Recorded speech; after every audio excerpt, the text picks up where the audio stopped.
ABC Listen. Podcasts, radio, news, music and more.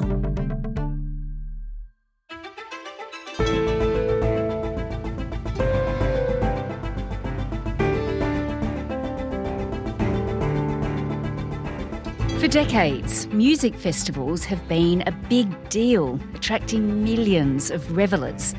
But the appeal seems to be dying away, with a string of cancellations this year. So, is it all about rising costs and fears of bad weather, or is there more to it? Today, Double J's national music correspondent, Zan Rowe, on whether the big music festival can be saved. I'm Sam Hawley on Gadigal Land in Sydney. This is ABC News Daily.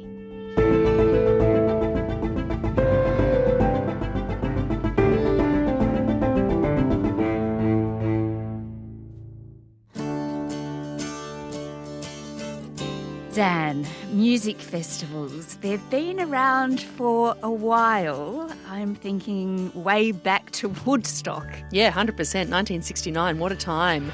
For a whole week, Woodstock was America's 10th largest city. And incredibly, there was no hate, no violence, no anarchy. Very freeform, probably pretty stinky, but a 3-day festival held at a dairy farm in a little place called Bethel, New York. And that was very much about, the protest against the Vietnam War, peace and love. 500,000 people turned up to Woodstock, and of course it's become the real poster child for festivals. But in the many decades since, we've seen them, have huge popularity all over the world, including here in Australia. I think everyone now wants to hear some Jimi Hendrix, but we're not allowed to play it because there's rights issues. So go and look for that somewhere else later after you've listened to this episode.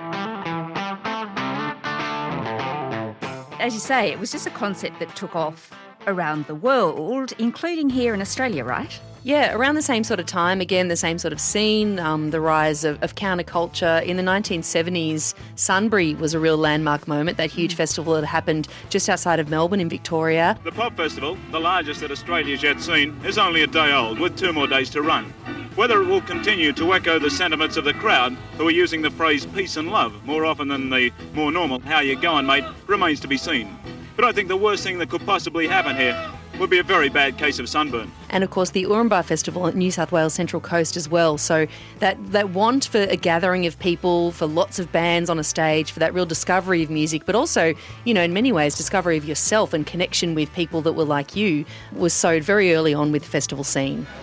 Have you had a good time since you've been up here? Gas, man, it's been a gas. Do you think you've got your $5 worth? How about $6 worth? And even in the 90s as well, like the Big Day Out was, I guess, one of the landmark festivals that came into the scene. A sold-out crowd jammed and slammed through 12 hours of punk, pop, rock and grunge. The first Big Day Out in Sydney 3 years ago drew a crowd of 10,000. Today, the festival attracts 15 times that many across Australia and New Zealand. Alternative has become mainstream. The Big Day Out in particular was a touring festival which had a hugely broad array of acts, internationals and locals alike. When we were doing the Big Day Out, it was actually 2 years ago. Yeah. I went to the third stage, or like one of the smaller stages, and I saw some of the best bands there. Yeah. The Big Day Out really became a massive part of Australian festival culture, and I think set the scene for that revival through the 90s and then into the noughties as well. Yeah, and people loved it, didn't they? It ended, though, in 2014, I think. But still, there's been heaps of festivals across the country, haven't there? Yeah, you've got Splendor in the Grass, which, of course, in the last week we've found that has cancelled for this year. Groove in the Moo, which is a great regional touring festival hitting places of Australia that doesn't usually, see a whole bunch of live touring acts. Blues Fest, which just wound up over the Easter long weekend. I'm naming the kind of big headline ones, but there's 535 music festivals happened in the last financial year. That's about 1.5 music festivals for every day of the year. Some of them have tens of thousands of people, some of them have tens of people, but festivals are loved, large and small, across the country.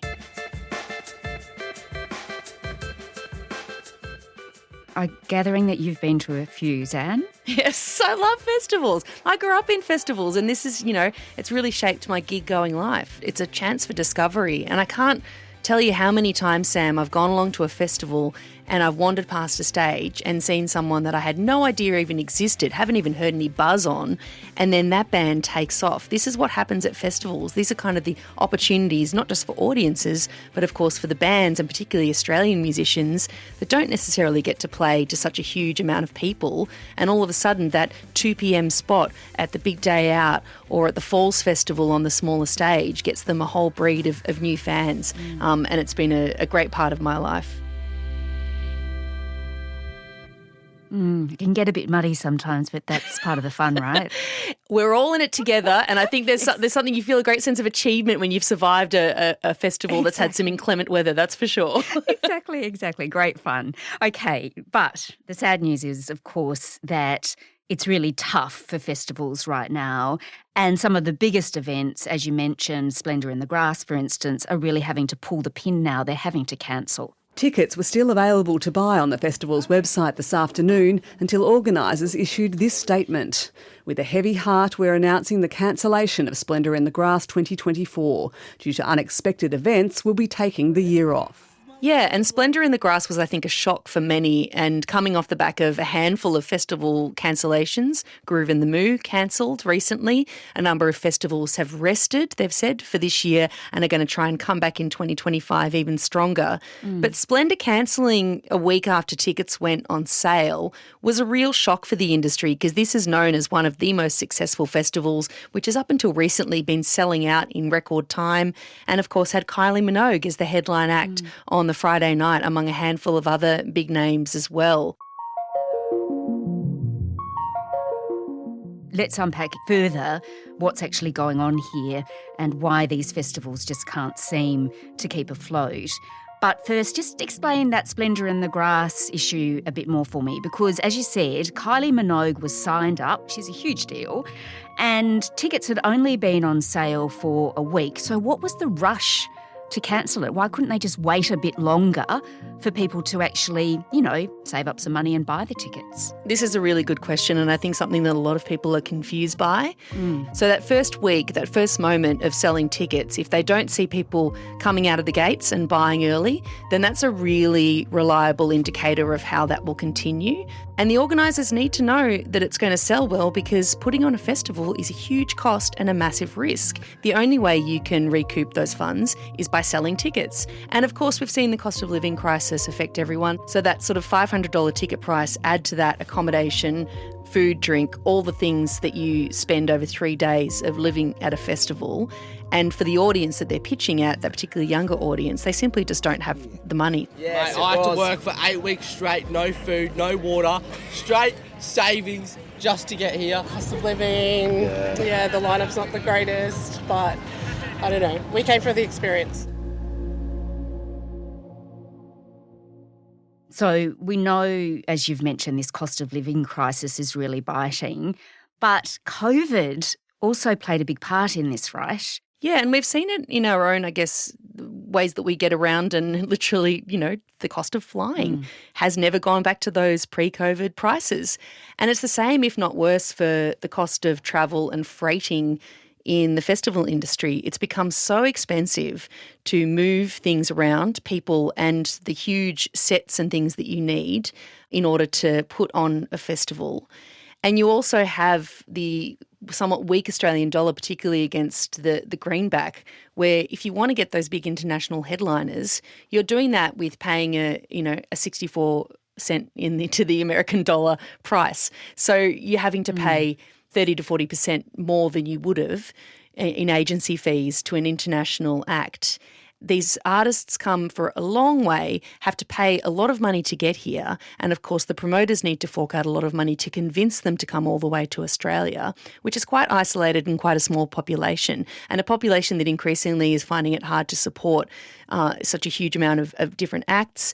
And then of course acts like Taylor Swift and Pink and Fred again, who toured recently, not playing festivals and doing their own shows. Yeah, and if you've forked out money for someone like Taylor Swift, you might not have the money left over to go to one of these festivals, I assume. Yeah, and people I think want to sometimes be in a space where they're like, cool, I'm going to see them and this is in a venue and this is the show I'm seeing. Yes. And maybe those attitudes towards going into a field that's out of town that's a little bit harder to get to have changed as well. I think festival audience behaviour has definitely changed, particularly with young people in terms of how they interact with festivals, that's for sure. Yeah, sure. And there's not going to be the mud. And I know that some people love the mud, but the weather, the weather at these festivals, that is actually a big problem. It's become a huge problem, hasn't it? Yeah, and I think it's really tough. It's something that we're seeing face, climate change is affecting all of us in various ways. But massive downfalls of rain. You can't walk anywhere. It's just covered in shit. And, all your campsites are all drowning and, your tents are getting soaked and, they're sold out of gumboots. Gazebos were flying and they were hitting on people's cars and, heat waves as we saw over the Easter long weekend at certain festivals, including Pitch Festival, that had to cancel in the middle of it because of extreme heat in the place in Victoria where they were. It just wasn't an enjoyable. It was quite a challenging experience and quite dangerous for many people to be in that heat. But flooding and bushfires, this has been going on for years. And there's a generational shift as well, isn't there? Because I guess, you'll know more about this than me, but younger people, they sort of get their music in a different way. Yeah, and that's changed over the last 10, 20 years as digital distribution of music has shifted, as people can choose what they want to hear as opposed to getting dished up whatever they're given through radio and linear broadcasting. If you think back to when we were coming of age, Sam, and we would go out, and when you turn 17 to 18, you can finally go out to gigs, go to festivals, hang out with your mates. This is a real moment that I think flicks a switch in your brain, at least it did for me, and that set me up for life. The first time I saw live music, I just wanted more. I wanted to be in that community. I wanted to hear music at that volume. I wanted to feel it through my feet.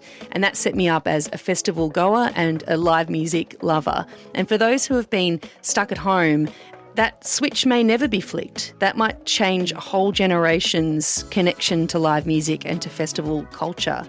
And also this same group are some of the most affected in terms of financially. They're not doing well. Young people are really struggling financially. Yeah, of course, we want new talent to emerge in Australia and we want to have local artists thrive. So what does the industry say, Zan, it needs to just keep putting on live gigs so this doesn't die away? Festivals are asking for more support, for more government grants, for larger government grants, I guess to offset those huge rises in costs. Another big cost is police and security. And this is a regulation. It's not a request, it's a regulation. And some festivals are finding that quite hard. So they're asking for support in that and also more clarity around how that differs from state to state. What do you think, Zan? Is this the beginning of the end for these big blockbuster festivals, or is it just temporary? Let's hope it's temporary. I think it's a period of change. I don't think it's the end, but I think that there needs to be changes, not just from the way things are funded and the way things are regulated, but also inevitably address the fact that audiences are interacting with music and live music in a different way. And it's interesting to see genre festivals are going really well. Electronic music is huge in Australia. Country music is right behind that. It's the festivals that are kind of like a smorgasbord of different tastes that are struggling a little bit. And so how things are programmed, where they're put on, whether they're 3-day festivals or 1-day festivals, all of this I think is going through a massive period of change and reflection. And as long as we keep supporting live music, we'll still be able to enjoy that festival culture and a music industry in Australia that's always punched above its weight. And we've been incredibly lucky to celebrate all this live music within. So I'm very optimistic. But yes, change is inevitable. Well, there's still hope. And let's hope that this chat inspires people to head off to a live gig this weekend. Absolutely. It's plenty on, Sam. There is plenty on. Thanks so much, Zan. Thanks, Sam. Zan Rowe is Double J's national music correspondent and host of the podcasts Take 5 and Bang On. This episode was produced by Bridget Fitzgerald, Nell Whitehead and Sam Dunn. Audio production by Anna John. Our supervising producer is David Cody. I'm Sam Hawley. ABC News Daily will be back again on Monday. Thanks for listening.